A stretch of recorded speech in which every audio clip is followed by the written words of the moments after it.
राहुल गांधी की अगुवाई में, राहुल गांधी के प्रोत्साहन में सेना के ऊपर अनावश्यक हमले किए जा रहे हैं। अच्छा है वो पाकिस्तान में खूब दिखेंगे, लेकिन भारत राष्ट्र ऐसे महान देश का एक आईन भी तो होता है ना, उसकी एक क्षमता, प्रतिभा, उसका एक आदर होता है ना। क्या ये सेना को कब तक आप इस तरह का पॉलिटिक्स का केंद्र बनाएंगे अपनी छोटी सियासत के लिए? चुनाव आएंगे जाएंगे, पार्टियां जीतेंगी हारेंगी, लेकिन देश रहेगा और देश की सेना रहेगी। और मैं हमेशा कहता हूं, देश के लिए जीते तो हम सब हैं, देश के लिए मरते हैं, शहीद होते हैं हमारे सेना और पैरामिलिट्री के लोग। अब क्या उनकी शहादत पर भी सवाल उठाए जा रहे हैं? तो हम इसका जबरदस्त प्रतिकार करते हैं, इसकी भर्त्सना करते हैं।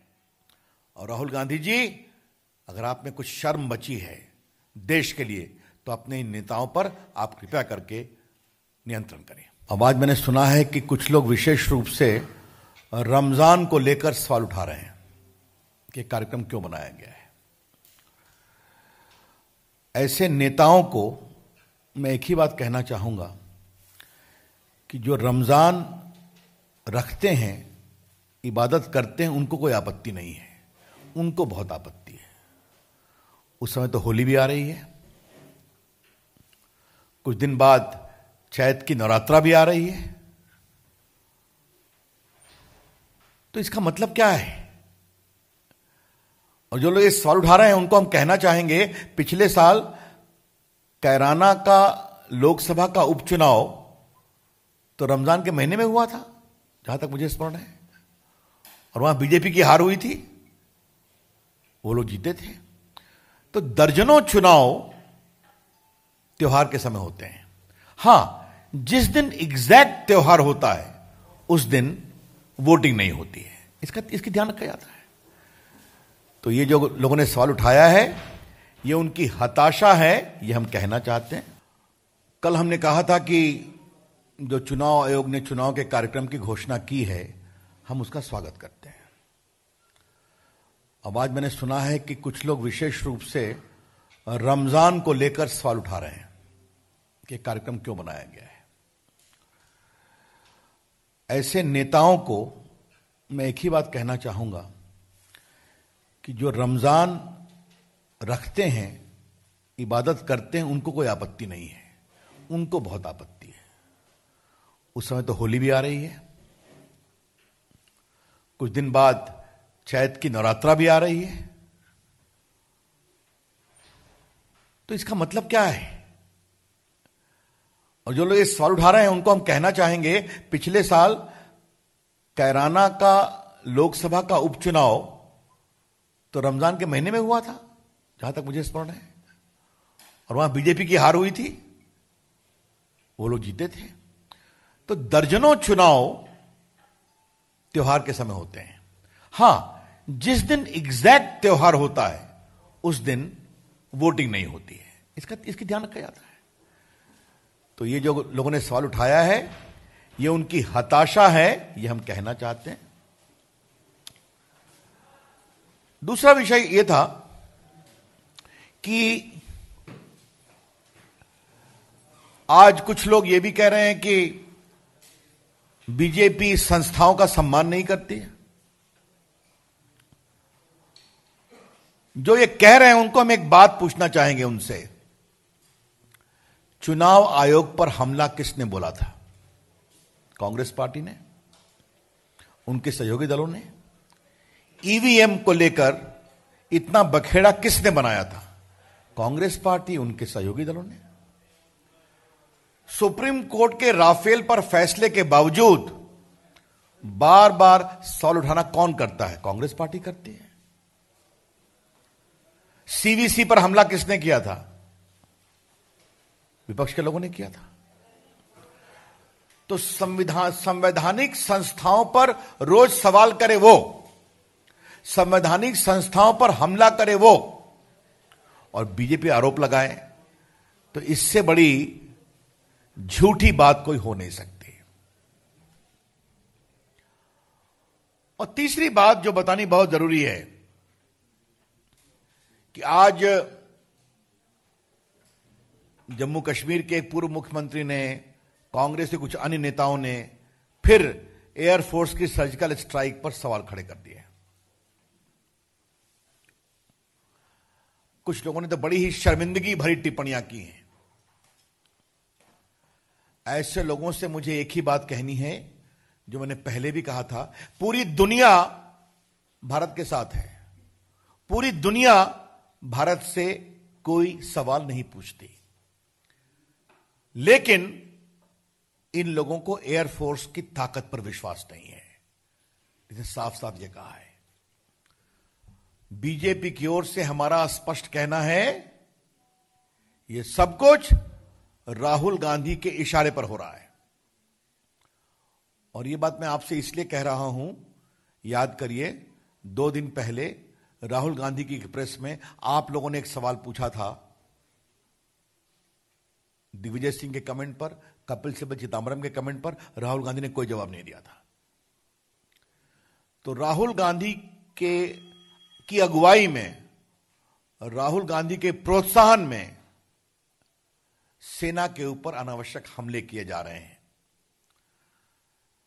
अच्छा है वो पाकिस्तान में खूब दिखेंगे, लेकिन भारत राष्ट्र ऐसे महान देश का एक आईन भी तो होता है ना, उसकी एक क्षमता, प्रतिभा, उसका एक आदर होता है ना। क्या ये सेना को कब तक आप इस तरह का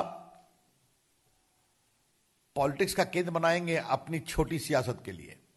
चुनाव आएंगे जाएंगे, पार्टियां जीतेंगी हारेंगी, लेकिन देश रहेगा और देश की सेना रहेगी। और मैं हमेशा कहता हूं, देश के लिए जीते तो हम सब हैं, देश के लिए मरते हैं, शहीद होते हैं हमारे सेना और पैरामिलिट्री के लोग। अब क्या उनकी शहादत पर भी सवाल उठाए जा रहे हैं? तो हम इसका जबरदस्त प्रतिकार करते हैं, इसकी भर्त्सना करते हैं। और राहुल गांधी जी, अगर आप में कुछ शर्म बची है देश के लिए, तो अपने इन नेताओं पर आप कृपया करके नियंत्रण करें। That's all. I see a lot of sponsored comment happening today, notably from Mamta ji and some others, that in the whole election program, Ramzan is going to be affected. I would like to gently remind those leaders, don't be so desperate. Even Holi is coming in the election campaign. Even the Chait Naratra is coming in the election campaign program period. And for them, just to know that last year the Karana by-election took place during the Ramadan period itself. So also I am told the Nurpur by-election. So many elections have taken place. Yes, I can understand. On the exact day of polling, there should not be a festival. Therefore, this comment by itself is an indication of desperation of leaders who are fearing imminent defeat. I have heard that Congress party and their associates are also charging us for trying to weaken the institutions of India. Come on, who is saying that? Who unleashed a torrent of abuse against the Election Commission in the wake of EVMs? The Congress party and the associates. Who has refused to accept the verdict of the Supreme Court in the wake of Rafale? The Congress party and their associates, raising the same question again and again, which has been rejected by the Supreme Court. Who unleashed abuse on the CVC? The Congress party and their associates. The Congress, please look inwards as to how you all have been abusing recognized institutions of India. Those who do their bidding are okay. Those who don't are subject to abuse. That is what the Congress party is about. Lastly, this morning I have heard that Mr. Farooq Abdullah and some other leaders have again raised doubts about the surgical strike by the Air Force. No country in the world is asking evidence. They are believing India's story. The Air Force Chief has said categorically it has happened. There is substantial contemporaneous evidence available of the long-term damage. Pakistan is not permitting international media to go to Balakot area where the strike took place. But you don't believe? This demeaning the sacrifice and the valor of the forces is most condemnable. We all live for the country.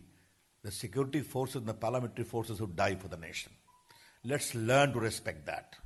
But the silence of Mr. Rahul Gandhi is absolutely conspicuous and surprising. He did not dissociate from the comments of Digvijay Singh, Kapil Sibal and Chidambaram. Even in the press conference, he did not give a reply. We are very clear. All this is happening because of the instigation, patronage, and direction of Rahul Gandhi. The country surely will give a fitting reply.